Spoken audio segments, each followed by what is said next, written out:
have a productive life. So many spammers goes in school. That's why they're in the school year. What is up, everybody, and welcome to another World of Warcraft live developer Q&A. My name is Josh Allen, aka Community Manager Lore, joined here once again by Game Director Ian Hazakostas. We've been having a completely calm, casual, nothing to worry about all week. Yeah. Okay, so this is really fucked. Oh shit! I've been out there leveling my alts, enjoying my 90-second AVs. Yeah.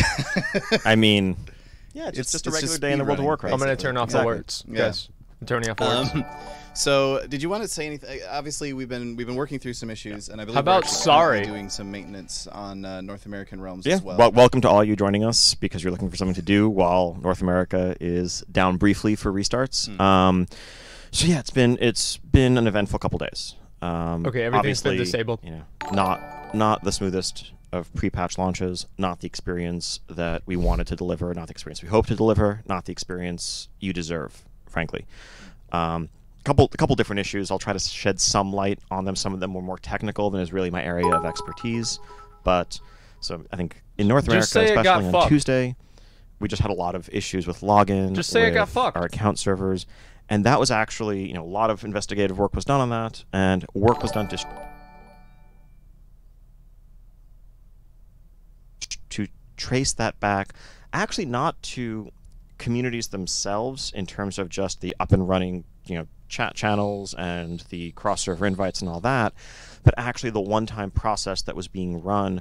Every time someone logged in as the first person in their guild to log in, it was doing a process that would migrate accounts over and convert that old guild to use the new community infrastructure.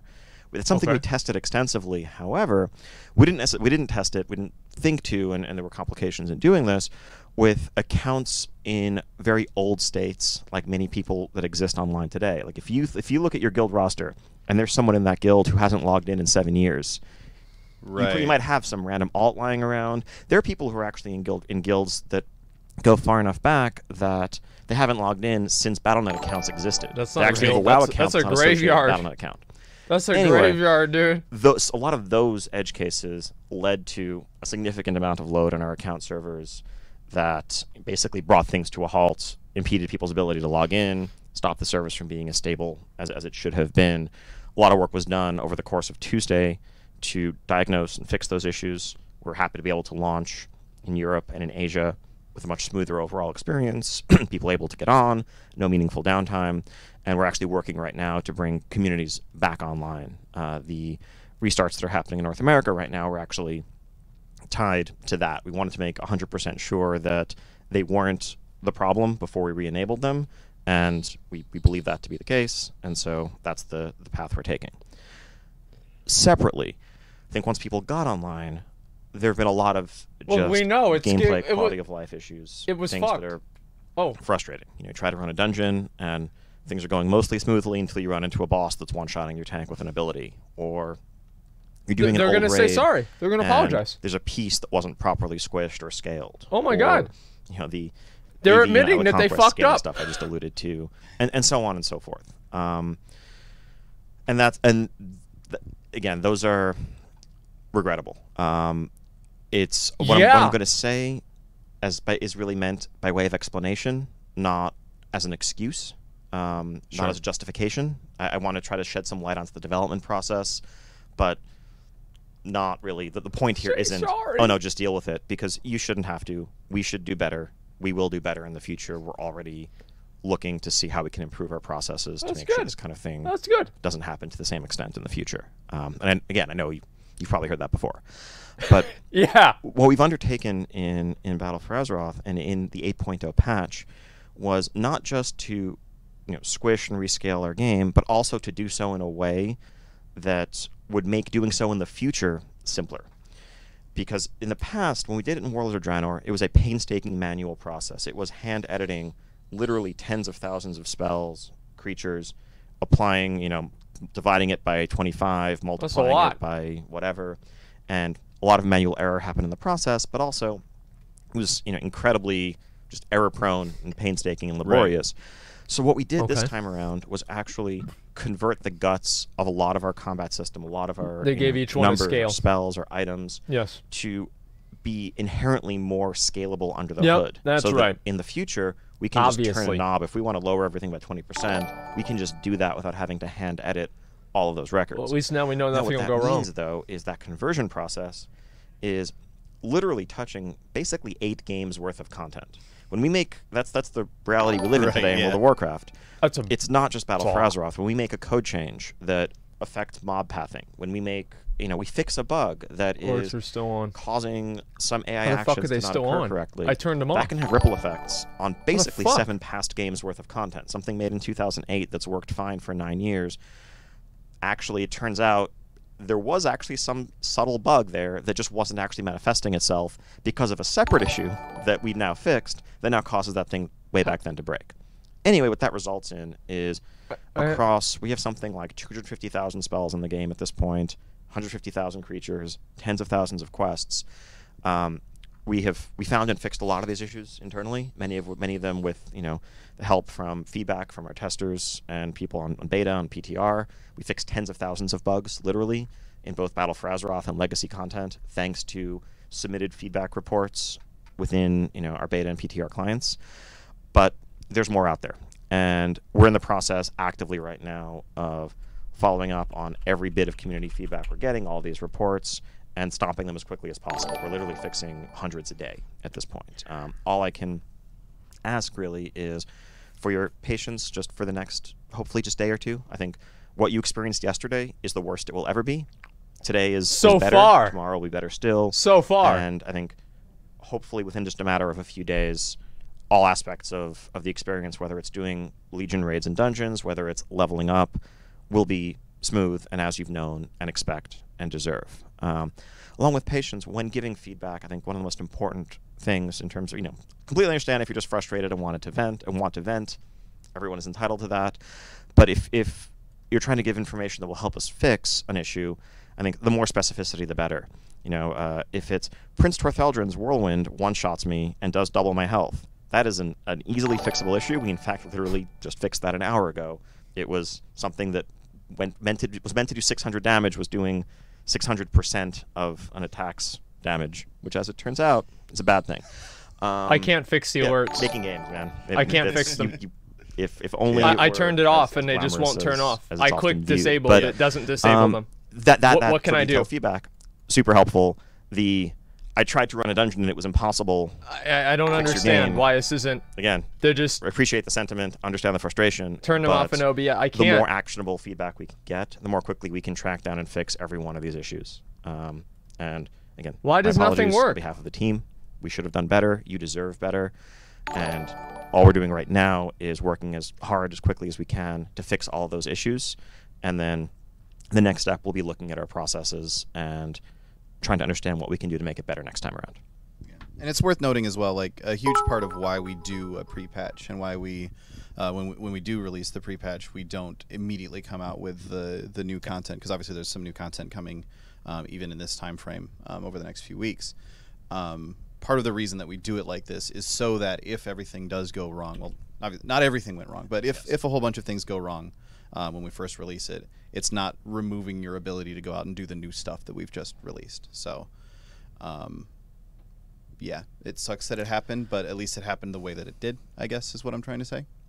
Yeah, I mean, yes. And yes. I know I've seen speculation of, oh God, if pre-patch was this bad, how are they ever going to do the global launch of Battle for Azeroth next month? I think part of it is actually Battle for Azeroth is on your hard drive right now. The game data, the code is running on our servers. It's running on your machines. And so everything we're doing right now is helping to ensure a smooth, stable, fun launch experience in just a few weeks. Cool. Well, let's go ahead and move on and get started on some questions. Absolutely. First one comes from, I think I'm going to say John C. is how I'll say this. Sure. I'm just guessing. Who cares? Says, why can't I use Mage Tower appearances on my second monk when I've completed them on my first? Nobody gives a fuck. So, nobody cares. So, the way that works. Why do you have two monks? Is that delete them both? If you are using an artifact weapon, fucking the way you change the look of your artifact weapon is at the artifact forge in your class hall. That is a character-specific unlock system, and that's what it's checking.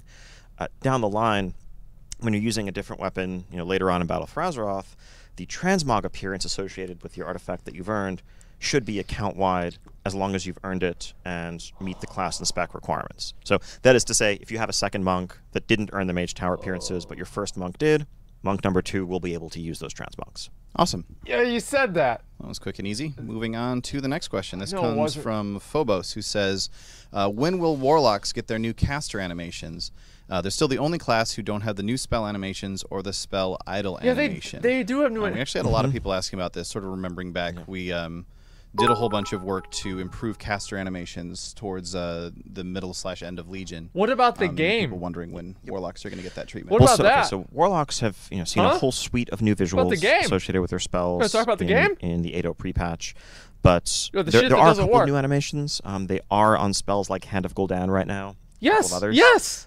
We're They're in looking the to game. continue to expand the range of spells that have custom animations. I think the unique Warlock anims are more suited towards, they feel more like pulling energy out from the ground, or you're summoning something from another dimension, less for a lot of their current spells in terms of feel and flavor. So we're looking into what we can do about that.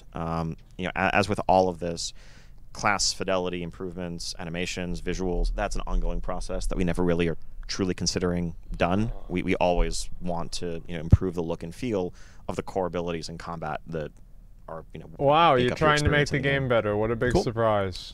Moving on. Next question here from Socially Panda, who said, so the bonus for doing random dungeons has been this is a really good question. Why has Blizzard decided to heavily nerf running random dungeons even more when questing is already faster unless you're a tank or a healer? This is a bug. It's definitely not intended. I think there's a possibility. We're looking into it right now. It may just be a display issue where you open your dungeon queue, especially in level up dungeons, and it says this reward, you're eligible for this reward one more time this week. That should be this day. If that's not how it's behaving, then it will certainly be changed one way or another, either to look correctly or function correctly in the very near future. No intent whatsoever to nerf dungeon experience. Good. Great. Bonus for doing a random one on a daily basis. Also related, we've heard some feedback asking, well, what happened to the experience from the end of dungeon scenario? Set of objectives at the side. This is important. When you finish that, you used to get a big burst of experience. That that is no longer there. However, we just rolled it onto the final boss of the dungeon. Something we found was that most people didn't actually notice they were getting experience from that source. A lot of stuff's going on at that point. You killed the last boss, you're getting your loot, you just got some mystery experience from nowhere. Whereas on the final boss, when you finish it off, get that killing blow, you'll see a big XP number pop up that is hopefully a bit more obvious. The intent here is not to reduce the amount of experience you're getting from dungeons in any way, shape, or form. If that's how it's appearing, there may still be some bugs we're looking at, but not the intent. Okay. Cool. Moving right along, question here from Nahela, who said, Legacy loot was recently changed to be listed as more than 10 levels instead of 10 or more. Any reason for this change or any chance of it going back? This currently extremely restricts previous expansion transmog hunting. So basically talking about... Tell me it's a bug, Ian. If it requires... Tell me it's a fucking bug. ...that you be 11 levels above Tell me it's a bug. Then that means that in BFA, Legion raids wouldn't have Legacy loot. We know. Currently in Legion... Warlords doesn't have, and that's how it's always been implemented. It wasn't changed at any point. I think there was maybe a time where a couple of community sites or something that we put out said 10 levels. Yeah, I think we had a blog post that had. Yeah. But it's always been intended to be more than one expansion behind. Why? So for Warlords, that does mean that in just a few weeks, as soon as you level to 111 or beyond, that system will apply for all Warlords raids. Why? Also, the other change that happens at the same time is once an expansion is no longer current at all. So in a level 120 is WoD current now? Legion raids will shift to a system where they always drop a minimum number of loots within personal loot based on the raid size. So you'll always get 2 loots as if you had 10 players present, even if you're soloing a Legion raid. Though it's probably going to be pretty challenging to solo Legion raids early on, and that's part of. But it gave you 20 in Legacy here, in terms of what this loot system applies to. In general, raids 2 expansions ago are what becomes part of people's solo transmog loops. Yeah, if you Warlords suck. was a little bit of an exception because of the amount of raw power that the artifact gave players over the course of an expansion. I think if you think back to Warlords, other than, sort of extreme soloists who were, using every trick in the book, and the Myones of the world, we didn't really see people soloing difficult mist raids, especially early on in Warlords. That's probably going to be what plays out in the future. So that's typically more of a group activity where you bring a couple of friends with you if you want to try to run them. But then once things fully graduate into this is soloable legacy content, that's when legacy loot mode kicks in, and that's kind of signaling that, okay, this is now free-for-all solo content. We're going to give you a significantly more generous amount of loot, and you'll be able to complete your transmog collection a bit more quickly, especially if you bring a couple of people with you so that you can make use of all of the non-class restricted pieces that drop. Cool. Yeah, it makes sense too. It's like, I personally, I think it's nice to let the previous, because you've just come off an expansion, you've just been going through all these raids, you've just been putting a ton of time and effort into killing these bosses, and to have them then 2 days later just be like sort of face roll, you can just go in there and knock everybody over. That's kind of. That's so fucking stupid. Exactly. That's basically the. That is so stupid. I mean, and to be clear, there's also some lack of clarity, lack of communication on our end about how the combat bonuses work with regard to legacy content. It's those only, like, if we had, just to be clear, if we had never done a stat squish ever, including in Warlords, those bonuses would not exist in any way, shape, or form. They only exist to recreate just the give power us gap WoD that the legacy squish loot removed. mode. Like, if we hadn't done a stat squish, just give it to us. I'm gonna why pull some not round numbers. That's here. so I'm not sure if these are stupid. totally accurate. As I recall, late Mists, when people were in Siege of Orgrimmar back in 2014, players were doing 500,000 DPS, 600,000 DPS. Players had health in the low millions. If we hadn't squished, well, in Warlords, you would have seen people doing 5, 6, 7 million DPS routinely.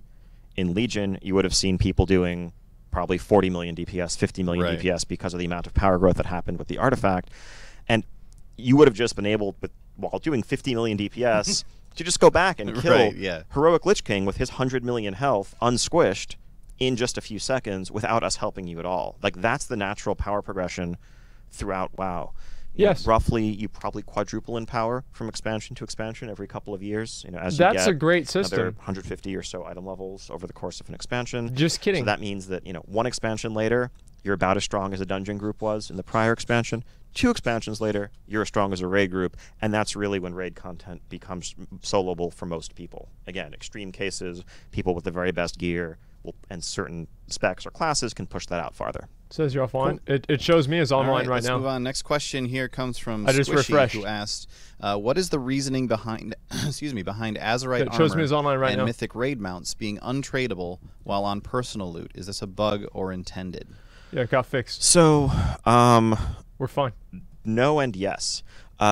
With respect to Mythic raid mounts, those should actually be tradable while on personal loot. The Shackled Urzul from Mythic Argus, that was actually a bug. It is tradable right now freely, no matter who gets it. Great. If you go kill that boss today. That is awesome. How the Gul'dan mount had worked on Mythic. That's how Mythic mount should work going forward.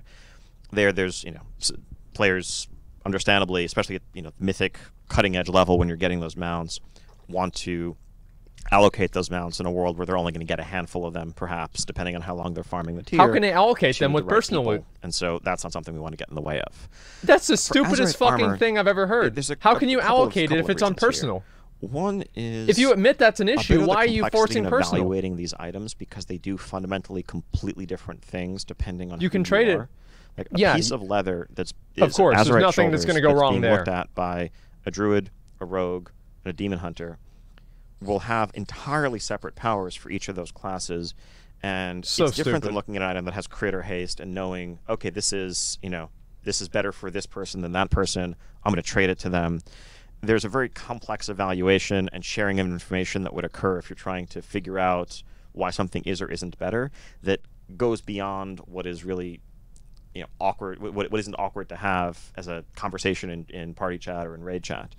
But separately, our philosophy when it comes to tradability of personal loot, really, we err on the side of making it as unlikely as possible that someone will ever feel pressured to give away an upgrade that is an upgrade for them, an item that they want to use for their personal power and their personal benefit, but the pug leader says, give that to so and so or I'm going to kick you, or whatever whatever social structure you're in is making you part with that against really what you'd prefer. And normally item level is a pretty good guide, and if you have something in the same slot, okay, maybe it's a side grade, maybe the secondary stats are slightly better. But with Azurite armor, while yes, item level is important and will generally determine which is better when you're talking about gear for the same spec, there are many different trait combinations, and you may want this piece that is the same eye level for a different loadout, or it may simply have better traits that you want to use that you've been excited to see, and there's value in being able to, without guilt or feeling selfish, collect a couple of sets of shoulders or a couple of helms so that you can better customize your own gameplay and tailor yourself towards one spec or the other, or better AoE, better single target, without feeling like you were doing so at the expense of someone else in your group and that you're having to selfishly defend your desire to hold on to the item. This way, they'll get theirs, you'll get yours, it'll work itself out. So you admit this will be a problem? Cool. With Moving other right pieces. along, next question from Mad1, who said, I love the MDI, but most teams ran similar comps. Blood DK, Holy Paladin, or Resto Druid, and a subset of the same 5 or 6 DPS specs.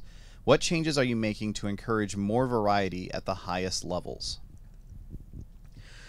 Okay, so a few layers to this question. There was definitely some factors about the format of the MDI that made it not totally representative of the game on live servers. Some of that was the way we scaled players' gear.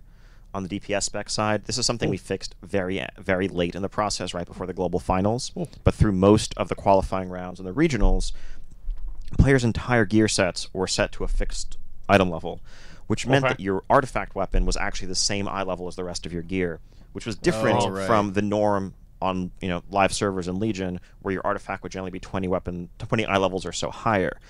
That change was basically most painful to those who relied most on their weapons. It actually heavily nerfed hunters, while it made monks, who were mostly weapon agnostic in a lot of their abilities, comparatively better.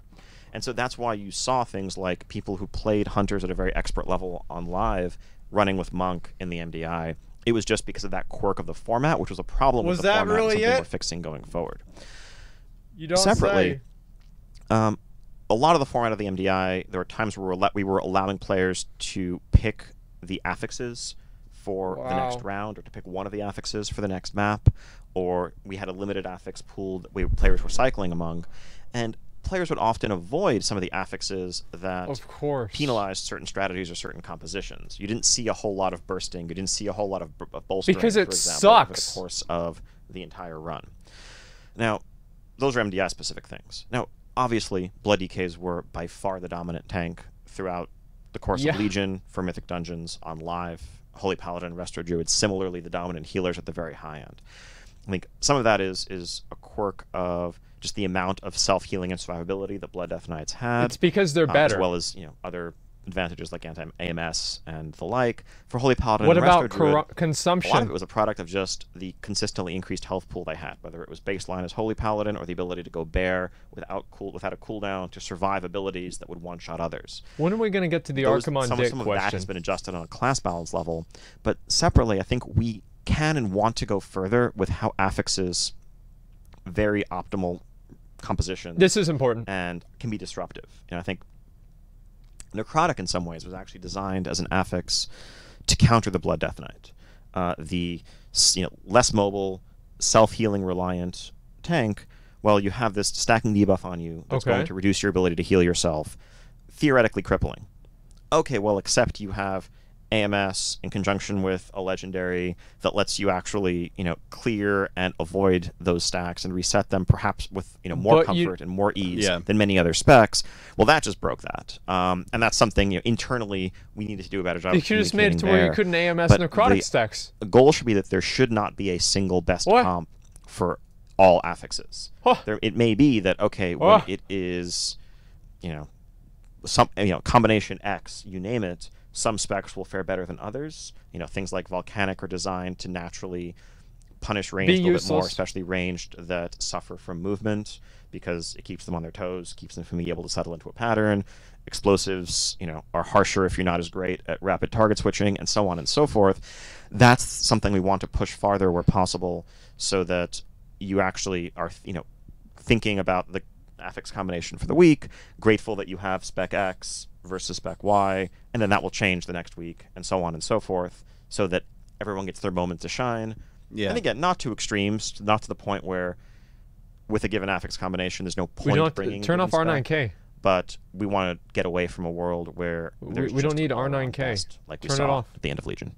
Yeah, it's one of the more interesting and I kind of think more effective ways of making sure everybody has that sort of moment to feel like your spec is really bringing an advantage to the group and everything, is just to make sure that things get mixed up enough. It's something we see in raid design as well, where like this boss is the boss where all of a sudden specifically for targets for whatever reason is like everybody who's optimized for just that is going to be doing really well here and such. So it's interesting. Exactly. I think that's a huge part of really the interplay between our encounter design and our class design teams. You can time out that spamming piece of shit situations in all of our encounters, including I don't want one person just spamming about everywhere. I want one person play spamming. To the strengths and weaknesses of our classes. And then similarly and related, when there are classes or specs that don't have those niches, that don't have the moments that really allow them to shine, that's a problem for us to solve on the class design side. And that's increasingly when you see us aiming for and valuing diversity and moving away from diversity. And sometimes that means taking things away from some specs to make them more special for others. We want to create a world where everyone has their strengths and weaknesses, everyone has their moments where they can shine, and the moments where they are jealous of a little bit of the moments where they are jealous a little bit of those around them, and I think that's healthy for the game as a whole. Yes, I agree with that. That's a good question. Let's go ahead and move on. Next question comes from Azamain, who says, "Shit, I thought that was me." Plus, quote unquote seasons last until the next major patch, or will 8.x.5 patches see a new affix? So how are those going to work? So I think increasingly patches are delivering content or delivering data to your hard drives, but that content will be unlocked at a time that is appropriate for the pacing of the game as a whole. So, and as we saw in Legion, that means raids don't necessarily open on patch day, or questline doesn't necessarily become available right the moment a patch drops. No, it takes a month. Mythic Plus seasons, I think we're looking to set up a structure where our end game progression or end game reward systems have a parallel structure, parallel cadence. That means a new raid tier, a new Mythic Keystone season, and a new PvP season. Those three things are really your major sources of end game rewards, or the best loot in the game, the greatest challenges in the game. And so we'd imagine that all three would begin at the same time. So when the next raid tier begins, that's also when the new affix would become available. That's also when the new PvP season would start with its rewards. And I think that adds some structure to the expansion of the patch cycle as a whole. Also lets us better balance the rewards from those different types of content against one another. Yeah, that makes sense. Talk about mounts. On something you were talking about a second ago. I think it's interesting to... What is the mount question? Sort of, I guess, clarify the reasoning behind why we don't just say it's patch day, everything is available and unlocked right now. And I actually think patch 7.1 was a really great example of this, because that actually contained... if I'm remembering correctly, that contained all of the information, all the data that was needed for Nighthold.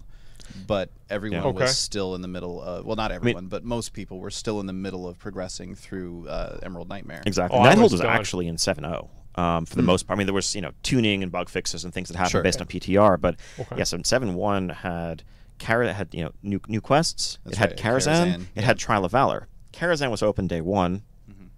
Trial of Valor we didn't open until a month later for the exact reason that you said, right? And same way with 7.2, we went to the Broken Shore, but Tomb of Sargeras did not open for several more months, because while players were at that point, maybe a little bit sick of the original Broken Isle zones, looking for something new. Right. It was great to be able to go to a new outdoor zone for that. No one was ready for a new raid at that point. Nighthold was only a few months old, and so we want to be able to pace the individual pieces of content to really suit their own structure and what's right for players. Yep. It makes a lot of sense. I know I certainly don't miss the days of, hey, everybody, there's a patch on Tuesday. Quick, let's scramble and finish this raid that's been out for 5 months. Yep. Just saying.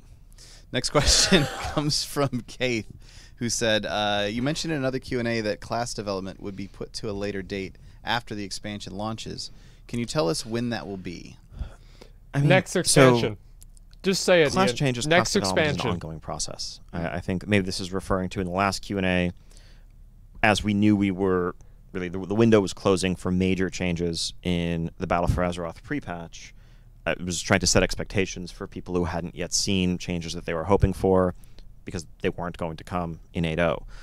There will certainly be more in 8.1. There's a list of specs we've discussed in the past that are due for some further attention, but we're also going to be doing ongoing tuning and balancing, in real time, really, based on some of it's going to be based on things we're seeing on live right now, just to make sure that endgame balance just for these next few weeks isn't too wacky.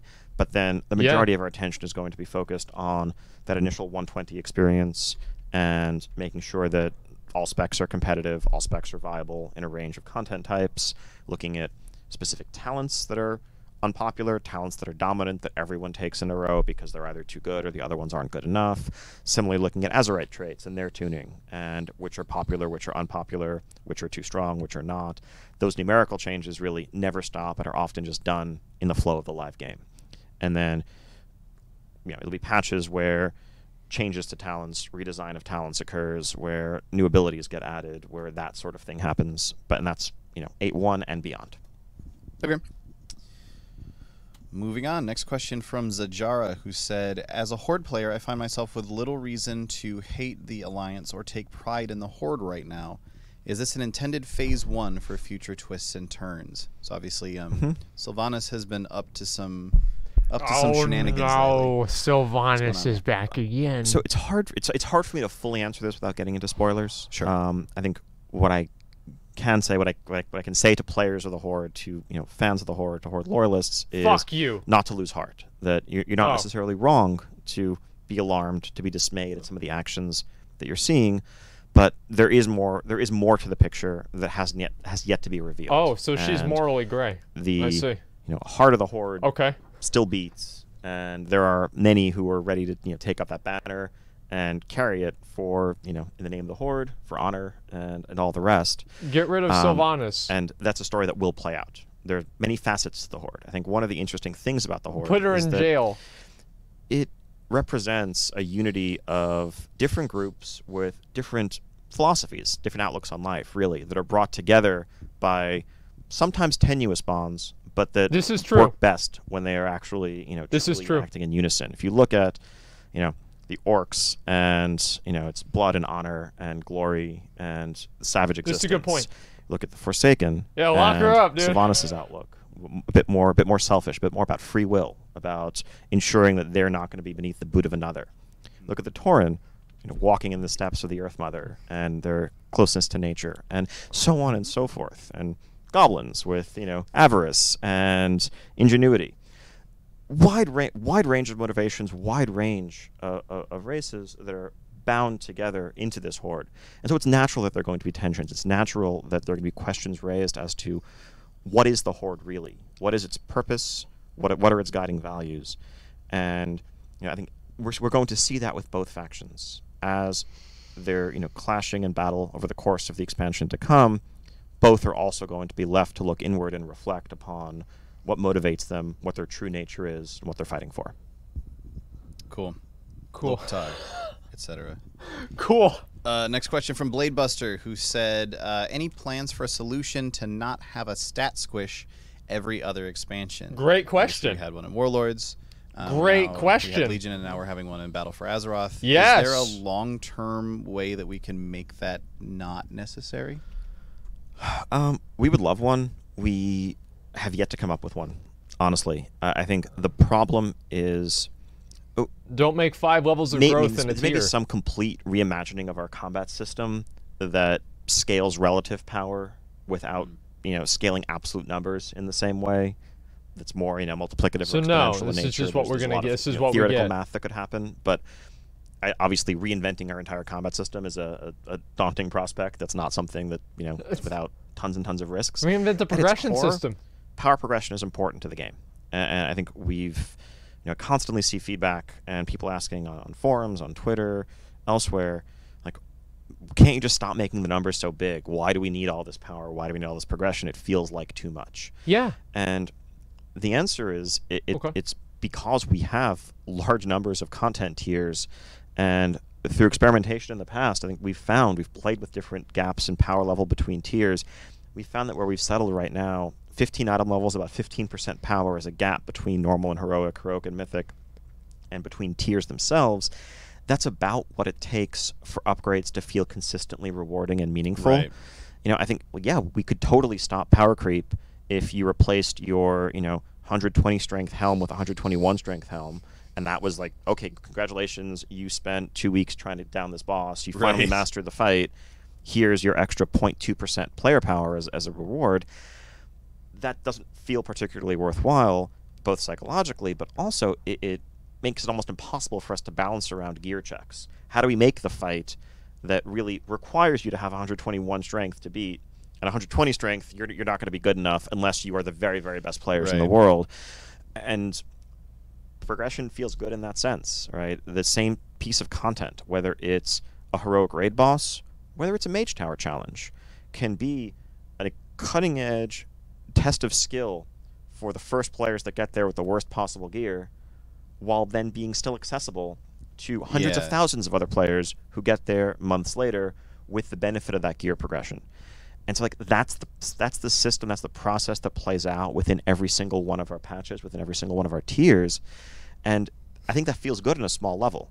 Now, when you compound those effects, when you have, okay, 15% and then 15% and 15%, you end up in the place that I just alluded to earlier, yes, where you are pretty much quadrupling your power every expansion. And that level of growth, 2 or 3 expansions down the line, is going to leave us in a place where numbers start to feel unwieldy, where you just feel gratuitously powerful when going back to old content, and that's where the squish comes in. We know it's jarring. It definitely feels weird initially. You're looking at items, and it's hard to evaluate, like, wait, is this good or not? I have to start comparing it to my equipped gear rather than having an intuitive sense of what that should be. Or when I get a crit, like, I don't know what's hitting hard or not. But I think as we found back in Warlords, and as I think we're experiencing even today, is a quick adaptation process. And a couple weeks down the line, when people get into BFA and people start leveling, people will be excited to break 10k DPS, and that will mean something again, the way it did when people were doing that back in Wrath of the Lich King. Yeah. I was doing that in Burning Crusade. Like, just as you've been talking about all this, I've been sort of like thinking through a few, because there's some easy, like, seemingly straightforward answers that I see people suggesting a lot of times in terms of how to not have a stat squish. Things like, why don't you use scientific notation for numbers and stuff like that? Which it's like, yeah, it gets a little bit. Who the fuck says that? Weird. No, I mean, that was the original. I mean, Mega Damage was the original BlizzCon proposal of, like, what if we just divide everything by 1,000 and yeah, exactly, put an affix at the end of it. But that has its own confusion and own complexity. No, there's. I'm glad they didn't do that. Understand the issue of trying to find a way to fix that doesn't feel super weird for some other reason as well. So maybe it is best to just say, okay, let's just rip the Band-Aid off. It's going to feel weird for a couple of days, but then it'll be fine afterwards. And to be clear, it doesn't feel like super elegant design to us either. Like, we don't think of it as perfect. We think of it as the best thing we've come up with so far. Okay. Fair enough. Okay. Next question from I'm Dars on Twitter, who asked, will we see fixes to the recent stat squish, seeing as it has created massive imbalance with current and legacy content? And you were talking about that a little bit at the start. Yeah. Yes, Come absolutely. on. This is an ongoing process. There's probably been literally a half dozen bugs fixed since I started this interview or this Q&A. It's I think we didn't intend to change the difficulty. And so I think, and I understand there's maybe some skepticism after the sense that 7.3.5 made leveling a bit slower, or made mobs in the outer world a bit more challenging. Okay. That's not something we're looking to take further. We saw that as a one-time process to rein in combat times, to get them from a silly place where things would die in 2 hits. They're not filtering me, dude. They're going to get my question for sure, dude. Across World of Warcraft as a whole. For sure. We've heard and seen a lot of feedback, and we've experienced it ourselves, that if you're level 30, you're level 70, you're level 80, things just feel slower since last week. That is not intended. Those are essentially bugs with our rescaling, with our squish process. That's something that we're actively investigating and will be fixing. The goal is, if you could kill something in X seconds in the outdoor world last week, it should feel the same this week. And if it doesn't, we're going to find out why and fix it. Because how much they have does too much health. The artifact being overpowered, because obviously up until the pre-patch, the artifact was getting like super powered and supercharged, and then we've now drained the rest of that. How much does that factor into that as well? That's an important clarification. Okay, so that's less about legacy content in terms of the leveling experience or trying to run a dungeon at level 40. But if you're looking at Legion content as a max level player, I think we tuned the 8.0 experience around a fully powered pre-overcharge artifact. Right. So basically where you were 3 weeks ago. You were max concordance, artifact level 75, 80, something in that range. You had whatever gear you had. The world should feel the same as it did in that place, and that's what we've tried to tune around. Oh, okay. Cool. Question here from Not Hummus, who said, there's a Not lot of Asmongold. talk on Reddit and forums about a level squish. What are your thoughts on This it? is a good question. Have you considered I like this We're question. talking about not just the idea of this is a going good through question. and reducing item levels, reducing stats, but also saying, okay, is Good question. 120 levels, is that too many? Should we think about lowering that number? Yes, it is. Honestly, possibly. It's something we've genuinely discussed and considered. Because yes, it's also potentially daunting for a brand new player who's reading about the game, who's hearing about it from a friend, who's like, wait, I have to get how many levels before I can come do the new thing with That's a lot of numbers. And even though the levels themselves, they take a fixed amount of time, and it's not this months long journey to get to max level, it still feels like a really big number. And it also means, in practice, you do go more levels than you probably should a lot of the time between getting new abilities, between getting talents. A lot of those problems could be alleviated by simply squishing levels as a whole. The reason why we haven't, it's a mix of the complexity of the task in terms of how the game has been built over the years with quest dependencies, content as a whole. If you thought, I don't want to make light of it, but if you thought things have been broken the last couple days, like the risks of doing that would be far, far greater in terms of just every little bit of content made since 2003 that has depended on players being a certain level or expected them to be a certain level would have to be re-examined and reevaluated. Separately, that's a lot.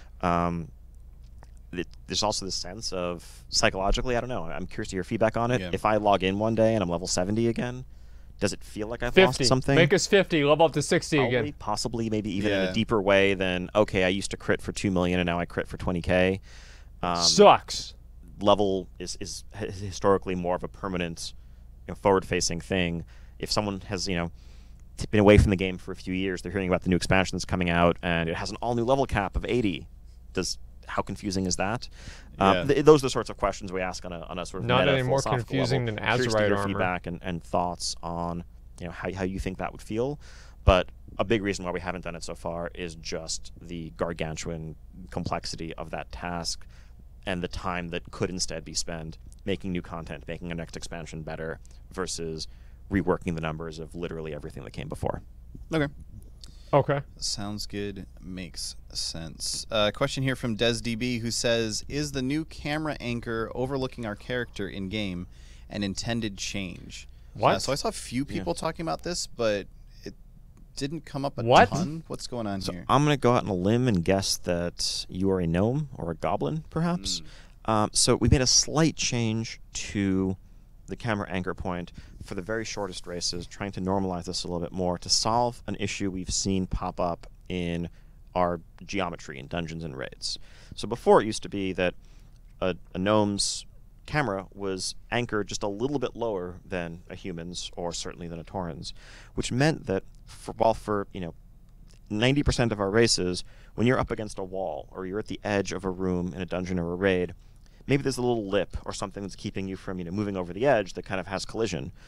That would not interfere at all with the camera of most races. However, if you're a gnome, suddenly your camera, you get that claustrophobic sense. Right. The camera snaps to the wall. You're stuck. You're in first-person mode. And this is feels super bad, especially if the mechanics of the dungeon or raid require you to, get up against the wall. So we've standardized those anchor points across our races. Okay. So what that will mean That's is good. it's a very subtle change. If you are a gnome or goblin, if you scroll your mouse wheel in, as you start to zoom into your character, you might notice that the camera is heading towards a spot just above your head. As you get all the way towards your head, it'll, you know, go inside and snap into the same first-person view that you're accustomed to for all of you who play the game in pro mode. But other than that, it shouldn't be a noticeable change. That should be an affix. That should be a Mythic plus affix. That's a good You have to do idea. the entire dungeon in first person. Oh, noted. All right. We can make this happen. I believe you. That's what I'm scared of. Next question here from Dishair, who says, will we be able to say goodbye to Hati as hunters? Would be nice to maybe tame her as a normal pet, and if not, at least say goodbye. It's a... Yeah, yes. It's a video game definitely, dog. Definitely Bro, understand the it's a bond video that's game formed dog. between Beastmaster hunters and Hati over the course of Legion. Currently, Hati is tied to the artifact, and thus, as the artifact goes away, so too does Hati. But it's not to say we've seen the last or heard the last of Hati. Yes, we have right now, but there's definitely That's an it, it's understanding gone. of the depth of affection. It's and done. desire to see more there, and not just for Hati, but also for some of the other That's it. more unique artifacts that had companions or personalities associated with them. I think that's not something we want to totally leave behind. I do kind of It's miss done, dude. having Alaneth just constantly talking trash about everything that I was doing.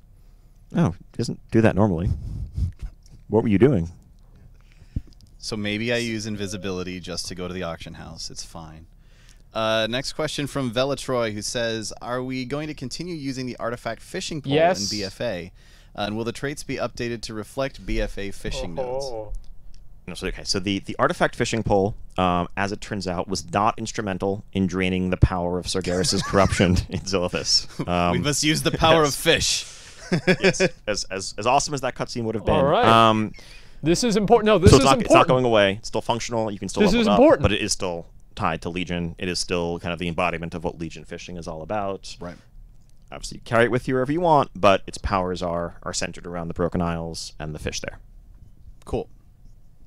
Why? Next question from Samanoski, I'm guessing. Says, Says, is it intended or a bug that using artifacts for transmog forces that artifact appearance in both hands? Seen a lot of questions along these lines. Intended for now. Okay, they don't know how to fix it. Had to make a bunch of exceptions and changes. Yeah. With a certain level of technical complexity to our transmog rules to accommodate artifacts to begin with. We're kind of faced in the short term with a choice between using the standard transmog rules, which would have let you, transmog your shield separately from your flail or your Doomhammer offhand separately, but at the expense of forcing Holy Paladins, let's say, to only be able to use a two-handed weapon if they wanted to transmog their artifact over it, which is a very problematic state and actually an impossible one for some classes like Druids with dual-wield weapons that don't even match what they're typically allowed to equip to begin with. It's weird. So as a result, the path we took for now is to make artifacts special, where artifacts, when you pick that appearance, it just overwrites what's in both of your hands. We don't care what's in them, don't care what the weapon type is. We guarantee that you can have the artifact appearances that you've earned. Now, down the line, we want to improve this. We want to add more customization, because clearly there's a desire to customize as much as possible, and many people have awesome transmog outfits that are built around one half of the artifact, not both. That's not something we want to lose forever, but in the short term we were forced to make this decision on a technical level and opted to go the route that allowed people to that allowed the most number of people possible to be able to keep using their artifact appearances. Good call. That was a good decision. Okay, cool. Okay, good. And I think we just had a forum post go out as well that has a little bit more details on how the artifact transmog stuff is as well. So definitely check that out if you're looking for more info. In fact, I think we talk about this a little bit in that forum post, but we can go ahead and answer it here as well. A question from Boomkin God, who says, why are the Feral and Guardian artifact skins tied to transmog? Why do you care? I thought you were a Boomkin God. We're now forced to use the daggers and fist weapons. They were quote-unquote bearable, groan, in Legion because we could demog over them. But in BFA, we're forced to use the default. So talking about if you want to have the special forms, basically, You need to transmog the artifact themselves, which then means that now you don't have control over what your weapon looks like, and yeah. And that's just a product of how those forms and how the artifacts were built. They're inextricably tied to the weapon appearances, and that's the world we live in now. Transmog is based on item slots and the properties associated with those items, including any associated visuals or cosmetics. Now, that's not to say in the future that couldn't change. I think, there's obviously a lot of excitement around customizing your appearance for the shape-shifting Druid classes that otherwise don't get to really benefit from the full range of Transmog in most of their everyday combat settings. And so I could see us continuing to add ways to earn variant cat and bear forms just because they're awesome. And in that world, maybe this is a solution down the line in a system that lets those forms be selectable separately. But for now, for the artifacts, they're just tied to the weapon because that's how Transmog is, and those are limitations of the system. Okay. Obviously, so we don't know how to do it yet. Okay. You could transmog over them because you still have the artifact equipped. That's fine. It's still actually on your character. Now, you don't have the artifact equipped, and if you don't have the appearance, then there isn't really a way for us to right there. Okay. Cool. Question here from Howlback, who says, can we expect any changes to transmog possibilities? Okay, this is important. Like being able to mog two-hander weapons to one-handers, two-handers what a to fist dipshit weapons, question. So obviously we were just Get the fuck out of here. Ban that. Block that guy on Twitter. Is that something we're looking into adding to the Who's this dumbass? Transmog at this time? I think the main area we're looking to expand in the future is fist weapons versus other weapons in particular. I think two-hander, one-hander gets really tricky. That's stupid. Both in terms of some element of just spec identity and readability. When you look at somebody, you can tell whether they're a Frost or a Holy Death Knight based on whether they have one weapon or two. Moron. And that's not something that we want to change on that level. Also, for melee classes especially, there are a lot of animation issues. There are a lot of abilities that only make sense as an offhand attack. They're animated that way. They're kitted that way. Holy Paladin's a bit of an exception because they're primarily a caster and don't have those issues. So for the artifact, it's fine for it to work that way. Right. For basically everybody else, you're either using exclusively a dual wield setup or exclusively a two-hand setup at this point, and our spell visuals and the rest of the visual design is based around those assumptions. Okay. But fist weapons. Finally, this is an important Q&A. We're talking about what matters. Another question here from Alkari. This was a popular one. Who said, will we see more gameplay altering or defining Azurite traits? This is actually a good question. The loss of legendary set bonuses and artifacts does not seem to have been replaced, and most traits seem relatively passive. So I think there are already, I would say, a wide range of Azurite traits out there that I would consider pretty heavily gameplay modifying. Just a few examples off the top of my head. There's a trait that rewards you for having multiple ruptures out at the same time as a rogue, or that triggers extra fireball procs that will change your hot streak cadence as a fire mage, or that rewards you it gives you a buff based on the rage used during the Colossus Smash window on an arms warrior that encourages a different level of pooling. And those are just random examples off the top of my head. I like that. These traits, especially if you seek out multiple copies of them, are every bit as powerful as set bonuses, in most cases more powerful than an individual set bonus, and approaching the power level of a legendary, except you have more of them. So there is that level of depth and potential there. Now there are passive traits, because the reality is not everybody wants that level of rotation-altering gameplay. Some people are lazy. You just want to be stronger. You don't want to have to worry about tracking some extra proc or some reactive element. And also, what we've seen so far, these are sort of the baseline initial round of Azurite traits. Many of them that have been most visible in beta are on level up gear. The new ones begin to appear later on, including as we get into raids, and additional patches, additional tiers of content going forward will continue to add more.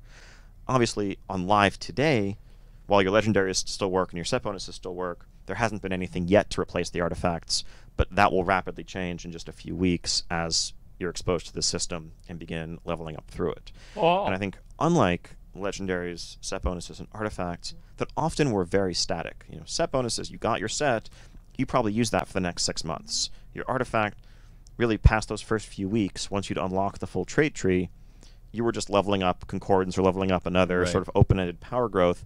There wasn't really further choice or decision-making in the process. Legendaries, maybe you swapped around, especially if you did a lot of Mythic Plus. There's more situational use for some of them. But again, for many classes, you just put on, Pride as in your best throughput legendary, let's say, and that was kind of your setup forever. Azurite, will be presenting you with choices and customization opportunities, both as you get new upgrades and you're deciding how you're shifting your loadout in one direction or the other, but also as you're, if you have a couple of pieces, you can customize them differently. Your loadout, what is this, Call of Duty? One gameplay style or the other, or one type of content or the other, in a way that you really weren't interacting with any of those Legion systems. Fucking COD, okay, man. Let's see if we can get through a couple more questions here before we run out of time. This one comes from Calvin Mary, who said, what are Blizzard's thoughts and plans on developing classes in Battle for Azeroth in the future? We don't get a new talent row past level 100, and Azurite traits This is a good seem question, too. lackluster. This is a very good question. Is a looming issue, but people want new toys and flavor, too. So obviously kind of... over the last couple of expansions, they're going to answer mine been last. all the discussion around pruning. There's been all the discussion 100%. around the class reworks that happen in Legion and everything like that. And I think a lot of people are saying, okay, yeah, but I also kind of miss the days when I got to level up and get new abilities. As a result of that. So what's our thoughts towards the future there? So yeah, definitely this is a concern we hear a lot. Obviously, I somewhat disagree with the characterization of Azurite traits. I think it's valid feedback if that's the first impression so far, but I think there is a lot of depth there as players get into endgame and as they're playing around with customizing multiple different pieces of gear as you get your upgrades. That said, it still feels like something that's apart from your character that's tied to a specific expansion. That's the challenge we've been grappling with, I think, in our class design and our systems design as we enter what's about to be the 15th year of World of Warcraft. The concern with talent rows is part of why we moved from the old system we had back in Cataclysm days and before into the current row structure is at a certain point when we're adding new rows, new talents with every new expansion, with every set of levels, there is bloat. There isn't a scalable system. And as a design group, we find ourselves adding traits, adding talents, just because we need to give you something new, not because you necessarily need something in particular, or there's a problem that needs to be solved. And often that led to... I want more abilities. Kind of a lot of that homogeneity of, okay, we're looking at the really low mobility class. Give me retaliation. What can you give them that will be exciting? Let's give them a sprint. Let's give them a movement buff. Well, okay, that feels great. At the same time, it's narrowing the gap, narrowing the differentiation between our classes and specs. Yeah, I do. And anytime we add something permanently in that sense, it's forever. We're thinking not just to today or tomorrow, but to next year, to 5 years from now, to 2 expansions from now, how that system is going to play out in the very long run. So I think that's led us to make systems that are tied to a specific expansion can have a lot more depth in them. We can give you dozens of new traits, dozens of ways of modifying your gameplay, and some of those may get carried forward in our existing systems, but others will remain in the expansion to which they were tied. But the next expansion will have something new and exciting that lets you customize your character, that lets you change up your gameplay, and that's the path we've currently been taking. That's not to say there isn't ever going to be a new talent row. I think there's perhaps a point where that makes sense, or that we add other permanent customization options. But the philosophy we've been using really since, I would say, from Warlords onwards, is one where major systems need to be tied to the expansion in which they live in order to give us the design space to give you interesting depth and customization without creating a bloat and burden and a carrying cost that's going to actually become a hindrance to the development of the game going forward for years to come. That part does make sense. Definitely a that makes sense. A hard issue to resolve there. At the end I had more to that thought. It went away as I was speaking of hard. At the end of the we day, want to answer Asmongold's question. Right? Obviously, for sure. Right? And we all know, looking at the patch notes, and all right, what's the new thing my class got, and seeing, brand new ability. You got a cooldown. You can transform into a thing, or you have some new button that empowers this other ability, or lets you engage in new ways. All that's exciting to see, right? Getting new toys is absolutely exciting, and we know that in the short term, this is less exciting than that. The challenge is balance, is having to think about the long-term health of the game, having to think about those challenges and try to strike a balance, try to strike a compromise, because designing World of Warcraft with an eye towards 15 years of history and many, many more years to follow, that's long. We can't afford to just think about today. Yeah. All right, this is probably going to have to be our last question because we need to let you This get is back me, to dude. This is mine. Making the game. This one's coming in from Helloweiss, who says, the Mage Tower challenges in Legion were awesome and really fun to work towards with great rewards. Would you consider introducing this sort of solo challenge again in BFA? You're gonna say yes. Definitely. I think it was awesome to see how the Mage Tower evolved over the course of Legion as a whole. Very early on, it was genuinely a brutal challenge for the very best geared players, very most skilled players in those first few weeks. No, they're going to ask one more, and it's going to be me. And eye level 900 or so that you had from Nighthold. Versus over time, more and more people were able to get a foothold as knowledge about how to do the encounter spread. One more, dude. They're going to get mine right after this. Players got more gear, and it was a type of gameplay that many players hadn't necessarily experienced before, and it's awesome to have sort of a personal challenge to work towards, where it's not about depending on a group of others, though the coordination and co-op gameplay throughout WoW is some of our best. There's something there as an alternative for those who just want a test of their own abilities. And I don't think it's something we're going to necessarily expand or make more prominent, but it's definitely not something we want to leave behind as a one-off experiment. I think it's about thinking about the right time and place and setting for this type of challenge. Okay. But definitely something we'll do again in the future. Awesome. One more. Well, thanks so much for coming on here, answering these questions, giving us some developer insight. Always very much appreciated. Anytime. Great. And thanks everybody for tuning in as well. We'll have you back in Azeroth ASAP. Indeed. And thank you again for your patience, for bearing with us. Some more fires to put out, but we'll get them all extinguished. They can make this up to me real easily. Thanks again, everybody. Just go ahead and host me. Ian, just send me a host. Host my stream.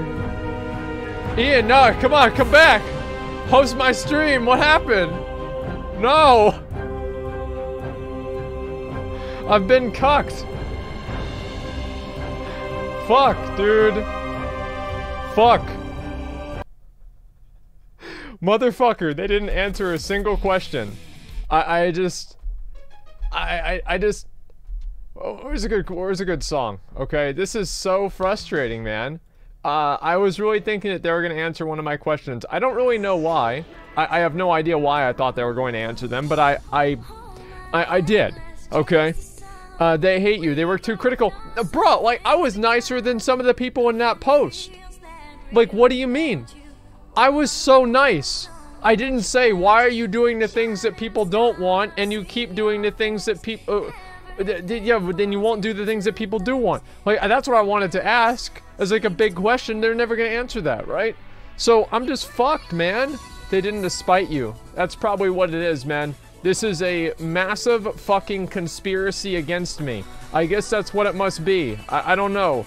I just wish they would answer a question, that's all. I don't really care. What about the big surprise now? Can you link your community thing?